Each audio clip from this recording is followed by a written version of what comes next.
The following presentation is best experienced with headphones.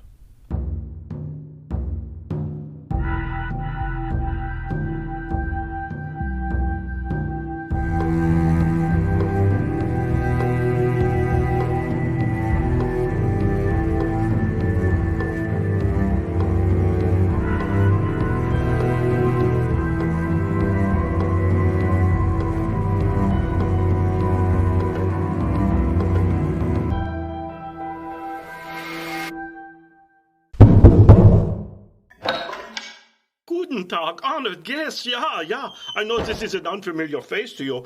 Nemo has not returned since he last guided you out of the house. We are deep in search for him. My name is Claudio. I am the master composer and conductor of all events in the great house of the branching path.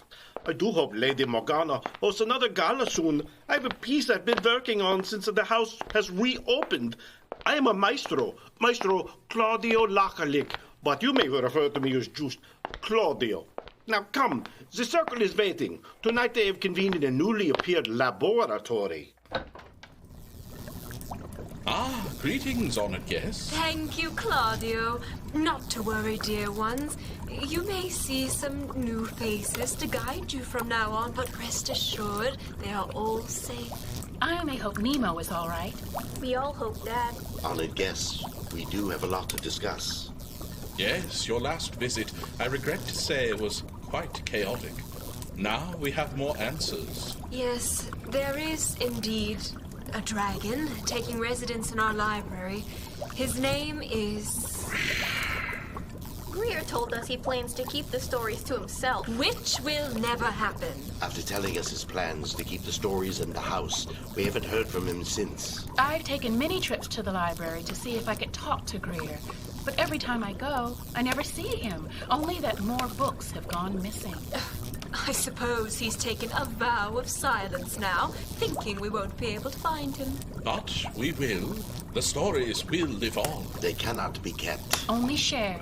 By us? And by you, honored guests. We do fear that this may lead to the House of Branching Paths closing its doors once more. So sharing the stories you hear is more important now than ever. And know that the doors will open again. But we will not plan for that. We will continue our stories. We will find Greer. My friend, I do believe I see the crackle of a story on those flames. The fire burns bright, with stories ever knowing. One that I am all too familiar with. That has a great search in it. For a creature unknown. A novel first authored in 1816 in a competition for the best horror story. Between Lord Byron, John Polidori, Percy Bysshe Shelley, and Mary Shelley. Of course, Mary Shelley won and went on to publish her first edition of the novel in 1818. The first edition was published anonymously, but by the time the second edition came in 1821, Mary Shelley placed her name on her work. We are speaking of the tragic tale of Frankenstein.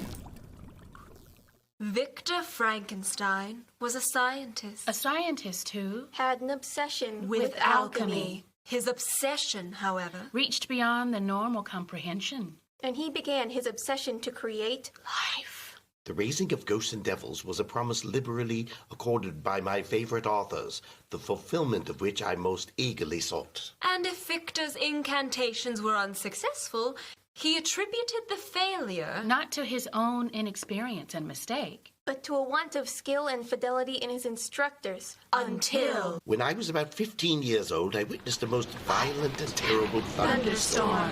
It advanced from behind the mountains, and the thunder burst forth at once with a frightful loudness from various quarters of the heavens. I remained while the storm lasted, watching its progress with curiosity and delight. As he stood at the door, he beheld a stream of fire issuing from an oak tree. As the dazzling light vanished, the oak had disappeared. And nothing remained but a blasted stump. When we visited it the next morning, we found the tree shattered in a singular manner. The catastrophe of this tree excited my extreme astonishment, and I eagerly inquired of my father the nature and origin of thunder and lightning. He replied, Electricity. It has many effects that can be used to power items. I've constructed a small electrical machine and exhibited a few experiments with electricity. And was this power harnessed? Well, Victor, I also made a kite with a wire and string, which drew down that fluid from the clouds. A few years later, after learning of this power electricity held, while at university, Victor revisited this notion. I inquired a professor of mine on the possibility to engage it in modern science. The ancient teachers of this science promised impossibilities and performed nothing. The modern masters penetrate into the recesses of nature and show how she works in her hiding places. They have discovered how the blood circulates and the nature of the air we breathe. They have acquired new and almost unlimited powers. They can command the thunders of heaven, mimic the earthquake, and even mock the invisible world with its own shadows. I was highly pleased with the professor and his agreements with my endeavor. If your application equals your ability, I have no doubt of your success. Chemistry is that branch of natural philosophy in which the greatest improvements have been made. Thank you. I've made it my singular focus. I wouldn't do that fully. Even I have not neglected the other branches of science.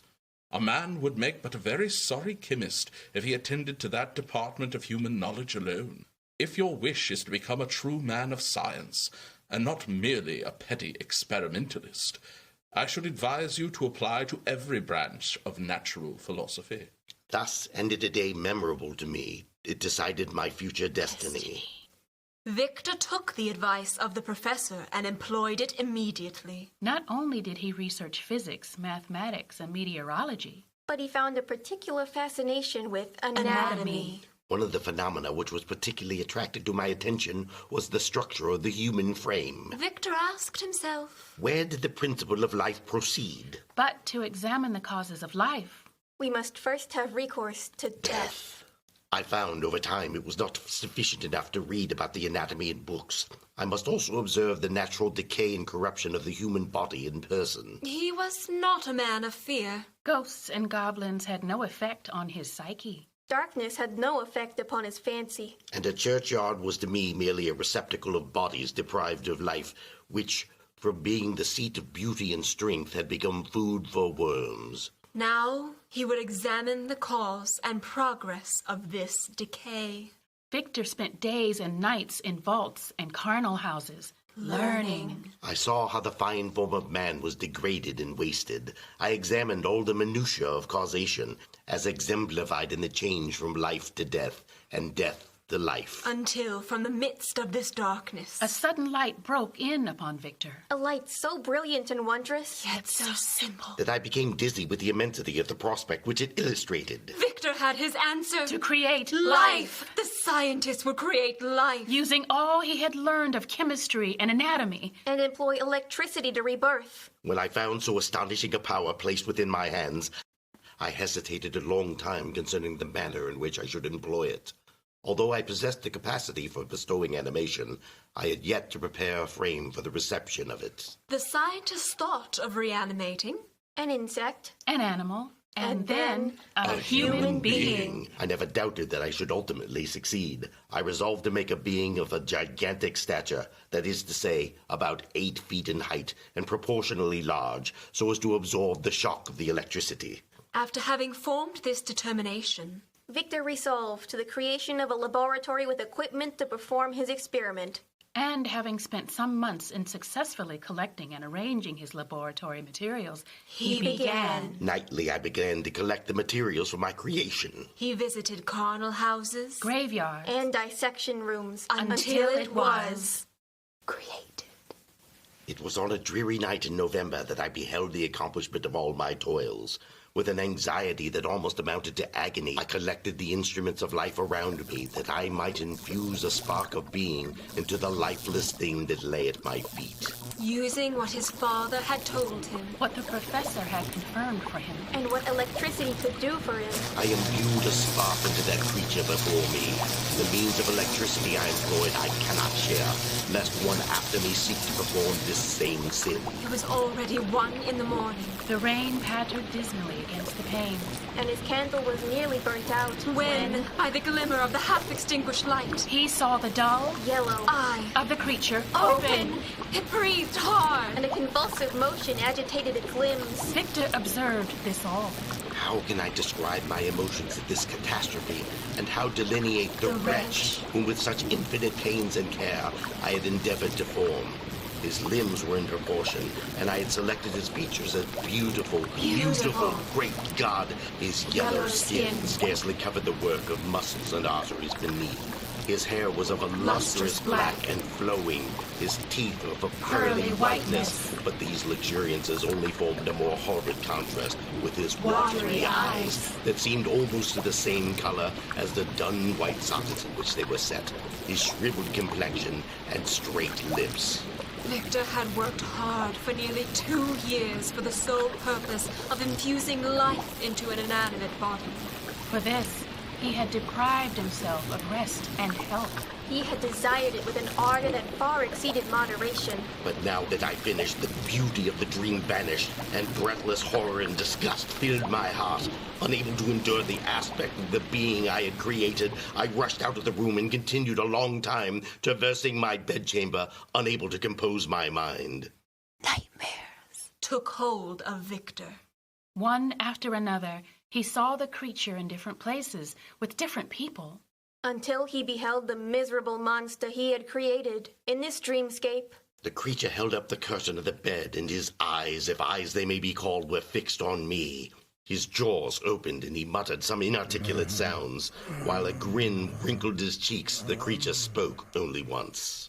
Father! I woke up immediately and pulled myself to the laboratory, uneasy that this night terror may behold a new horror in my waking life. Victor turned the corner. And on the laboratory table, He found that the creature Was gone. Oh, no, this could not be. This thing that I had created cannot be out in the world. No mortal could support the horror of that countenance. A mummy again imbued with animation could not be so hideous as that wretch. I had gazed on him while unfinished.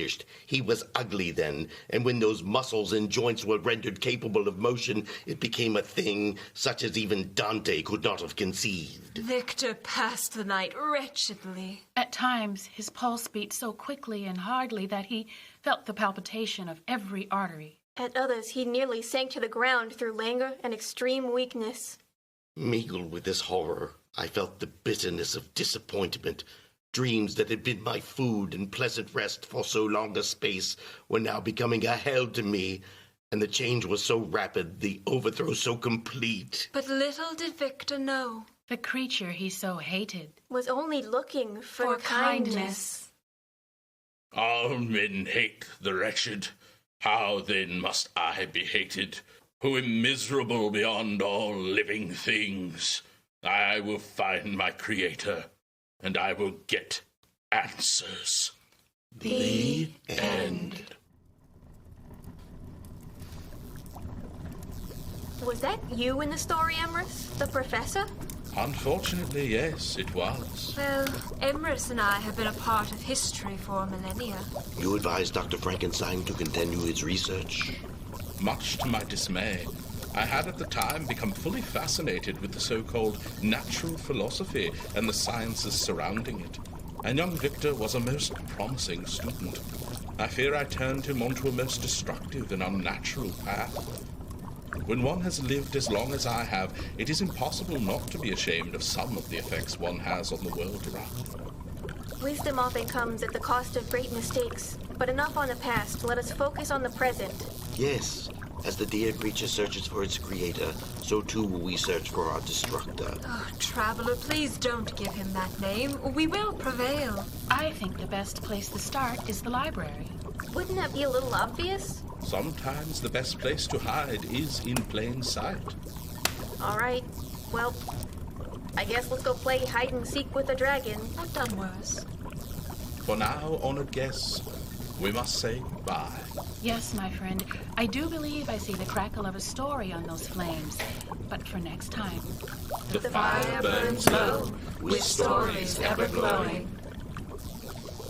Hello again. So happy to see you, but afraid we have to say goodbye. Follow me along this way. Now we must go to the main corridor of stories. Please be sure to stay close and not answer any voices you may hear on the way out.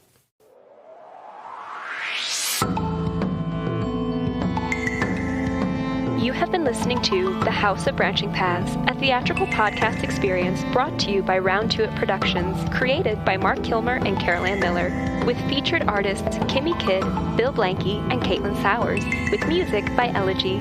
For even more content, join us on our Patreon, or for more stories like these, be sure to visit your local library. Thank you for joining us, honored guests, and remember, the fire may burn low, but the stories are ever glowing.